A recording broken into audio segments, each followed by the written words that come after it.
ایک غلط بیانی کی تردید، تحریر فرمودہ حضرت فضل عمر خلیفۃ المسیح الثانی۔ معزز اخبار روزانہ آفتاب میں مرزا بشیر الدین محمود احمد سے قطع تعلق کے عنوان کے نیچے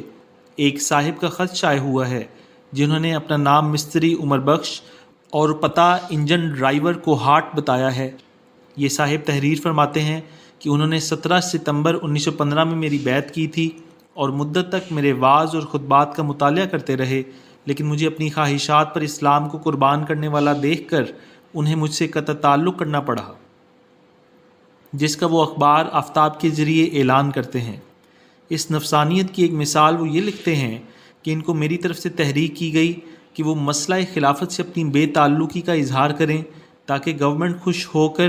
مجھے تو کونسل کا ممبر نامزد کر دے اور میرے چھوٹے بھائی کو قادیان کا آنرری مجسٹریٹ بنا دے۔ آخر میں وہ تحریر فرماتے ہیں کہ انہوں نے اکتوبر 1919 میں 185 روپے 7 آنے برائے اشاعت اسلام ارسال کیے تھے۔ وہ خلافت کمیٹی بمبئی کو ادا کر دیے جاویں کیونکہ وہ اپنا روپیہ تخریب اسلام میں خرچ نہیں کرنا چاہتے۔ اس خط کو پڑھ کر اس کے لکھنے والے اور اس کے شائع کرنے والے دونوں صاحبوں پر مجھے تعجب ہوا۔ لکھنے والے صاحب پر اس لیے کہ انہوں نے اس قسم کے افتراؤں سے کام لیا ہے جن کا پوشیدہ رہنا بالکل محال تھا، اور شائع کرنے والے صاحب پر اس لیے کہ باوجود ایک شریف اور معزز آدمی ہونے کے اور صاحب تجربہ ہونے کے انہوں نے اس قسم کی تحریر بلا کسی تحقیق کے شائع کر دی۔ ہمارے لٹریچر سے واقفیت رکھنے والے اصحاب سے خواہ غیر احمدی ہوں یا احمدی، یہ بات پوشیدہ نہیں کہ بیعت کرنے والوں کو فہرست باقاعدہ اخبار الفضل میں شائع ہوتی رہتی ہے اور ایک رجسٹر میں سب بیعت کرنے والوں کے نام لکھے جاتے ہیں۔ اس مضمون کے شائع ہونے پر اس فہرست کی پڑتال کرنے پر معلوم ہوا کہ ستمبر 1915 میں کسی شخص نے جو اس نام یا اس پتے کا ہو بیعت نہیں کی۔ پس ان صاحب کا یہ تحریر فرمانا کہ انہوں نے ستمبر 1915 میں بیعت کی تھی ایک افتراء ہے، مگر چونکہ بہت دفعہ دفتر کی غلطی سے یا اور وجوہات سے بیعت کرنے والوں کے نام اندراج سے رہ جاتے ہیں، اس لیے ہم نے مناسب سمجھا کہ پیشتر اس کے کہ اس خط کا جواب لکھا جاوے، کوہاٹ کے سیکرٹری انجمن احمدیہ سے اس کے متعلق دریافت کر لیا جاوے کہ کیا اس نام کا کوئی احمدی وہاں ہے اور اس غرض سے وہاں خط لکھوایا گیا۔ مولوی صدر الدین صاحب، مولوی فاضل مدرس گورنمنٹ اسکول کوہاٹ، سیکرٹری انجمن احمدیہ کوہاٹ نے اس خط کا جو جواب تحریر فرمایا ہے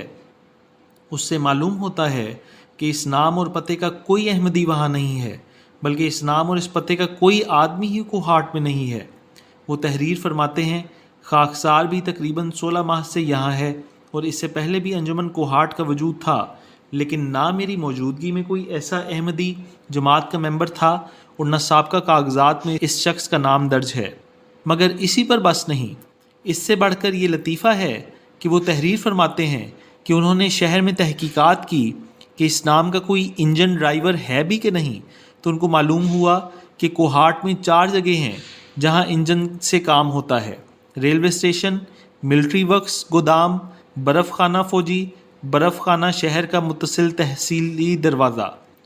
برف خانہ شہر بند ہے، وہاں اس وقت کوئی ملازم نہیں ہے۔ برف خانہ فوجی میں 4 انجن ہیں اور چاروں پر اس نام کا کوئی آدمی نہیں۔ ریلوے اسٹیشن اور ملٹری ورکس گودام بڑے محکمے ہیں، وہاں کے کارکنوں سے بذریعہ تحریر دریافت کیا گیا تو میاں نبی بخش صاحب غیر احمدی فورمین کوہاٹ ملٹری ورکس گودام نے تحریر فرمایا کہ میں تصدیق کرتا ہوں کہ کوہاٹ ملٹری ورکس میں بنام عمر بخش ڈرائیور انجن کا کوئی نہیں ہے۔ اسی طرح ریلوے اسٹیشن کے شیڈ کلرک میاں خیر الدین صاحب نے، جو ہماری جماعت میں شامل نہیں ہیں، جواب دیا کہ certified that مستری Umar Bakhsh driver is not employed in any capacity at Kohat. اب اس تحقیقات کے بعد ہم یہ نتیجہ نکالنے پر مجبور ہیں کہ نہ صرف یہ کہ یہ صاحب احمدی ہی نہیں ہیں، بلکہ ان صاحب کا وجود ہی خیالی ہے اور کسی شکی القلب انسان نے تمسخر کے طور پر جھوٹا خط بنا کر آفتاب کے ایڈیٹر کے نام ارسال کر دیا ہے۔ مندرجہ بالا 3 دلائل کے علاوہ چوتھی دلیل اس خط کے جھوٹا ہونے کی یہ ہے کہ یہ صاحب تحریر فرماتے ہیں کہ وہ میرے مواعظ اور خطبات کو مدت تک پڑھتے رہے ہیں اور میرے خطبات صرف اخبار الفضل میں شائع ہوتے ہیں، جس کے خریداروں میں اس نام کا کوئی شخص نہیں ہے،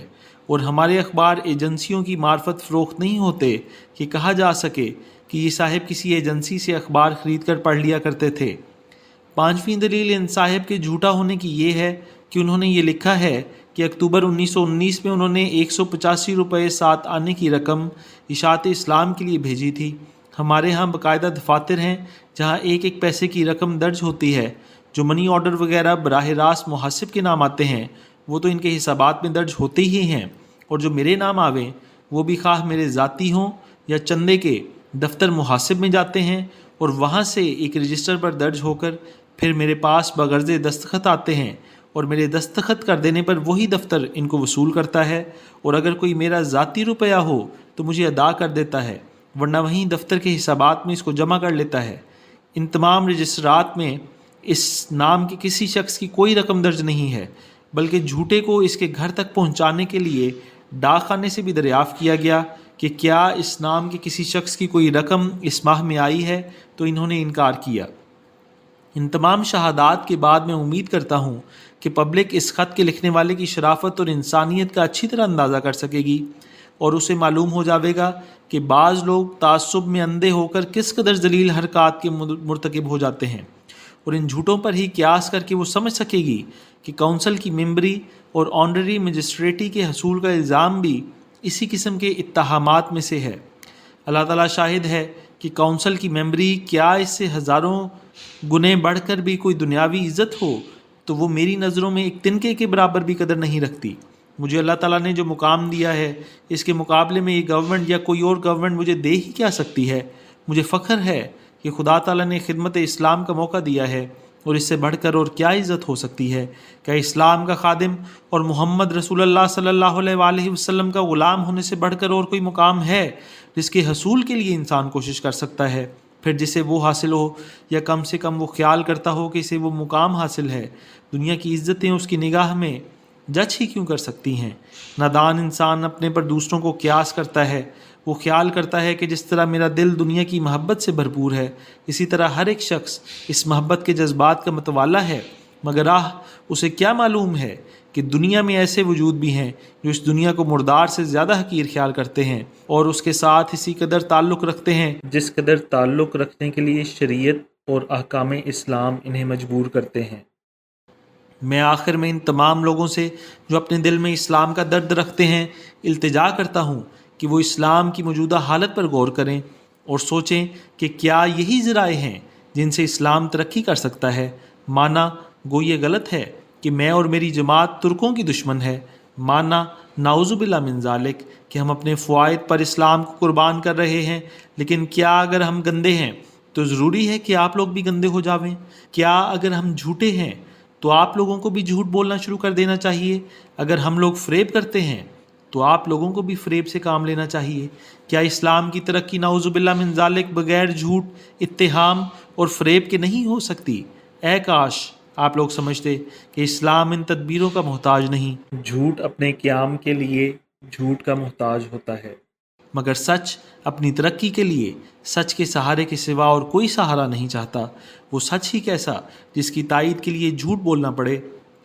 اور وہ حق ہی کیا ہے جس کی مدد کے لیے باطل کو بلانا پڑے؟ کیا وہ بھی خدا کہلا سکتا ہے جو اپنی مدد کے لیے بتوں کو بلاوے، اور وہ بھی زندہ کہلانے کا مستحق ہے جو لاشوں کے پیچھے چھپ کر اپنی جان بچاوے؟ اے کاش آپ لوگ محسوس کرتے کہ اسلام خود گرنے والی چیز نہیں، گرنے والے مسلمان ہیں، اور ان کے گرنے کی وجہ صرف اسلام کو چھوڑ دینا ہے۔ وہ صدق و صداقت کا راستہ جسے محمد رسول اللہ صلی اللہ علیہ وآلہ وسلم نے قائم کیا تھا، جب مسلمانوں نے چھوڑ دیا تب وہ درندوں کا شکار ہوئے اور وحشیوں کے پاؤں کے نیچے روندے گئے۔ اب اس مصیبت سے بچنے اور اس دکھ سے نجات پانے کا ایک ہی ذریعہ ہے کہ پھر وہ ان اخلاق کو اختیار کریں اور ان اصولوں کو محکم پکڑیں جن کو محمد رسول اللہ صلی اللہ علیہ وآلہ وسلم نے بیان کیا اور جن کو لے کر قرآن کریم عرش عظیم سے نازل ہوا۔ عذاب تو خشیت اللہ پیدا کرنے کے لیے آتے ہیں، پھر اس قوم کا کیا حال ہوگا جو عذاب الہی کے نزول کے وقت بھی بجائے خدا کے آگے جھکنے اور راستی کو اختیار کرنے کے تمسخر اور جھوٹ کی طرف مائل ہوتی ہے اور اسی کو اپنا شعار بناتی ہے۔ کاش آپ لوگ سمجھتے کہ انگارے سے بچنے کے لیے آگ میں نہیں کودتے اور بھیڑیے سے محفوظ ہونے کے لیے شیر کی غار میں نہیں گھستے، کوئی نہیں جو بارش سے بھاگ کر سمندر میں جا گرتا ہو اور ہوا سے ڈر کر بگولے کو جا لپٹتا ہو۔ پھر آپ لوگوں کو کیا ہوا کہ دنیا کے مصائب سے تنگ آ کر ان راہوں پر قدم مارنے لگے جو روحانیت سے دور لے جانے والی اور خدا سے بعید کر دینے والی ہیں؟ اگر دنیا نے آپ کو دھکا دیا تھا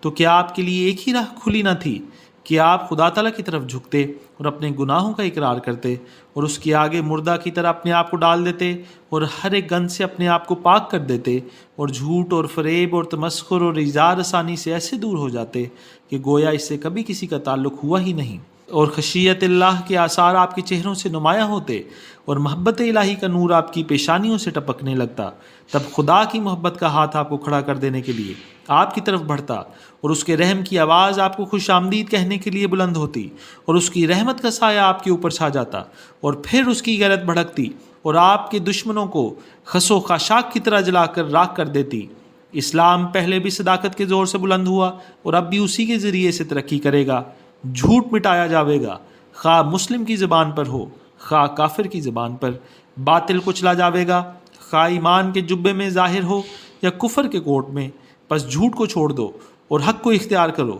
تاکہ خدا کی نصرت تمہارے ساتھ ہو اور اس کا غضب تمہارے خلاف نہیں بلکہ تمہاری تائید میں بھڑکے۔ وآخر الدعوانا ان الحمدللہ رب العالمین۔ خاکسار مرزا محمود احمد، امام جماعت احمدیہ قادیان۔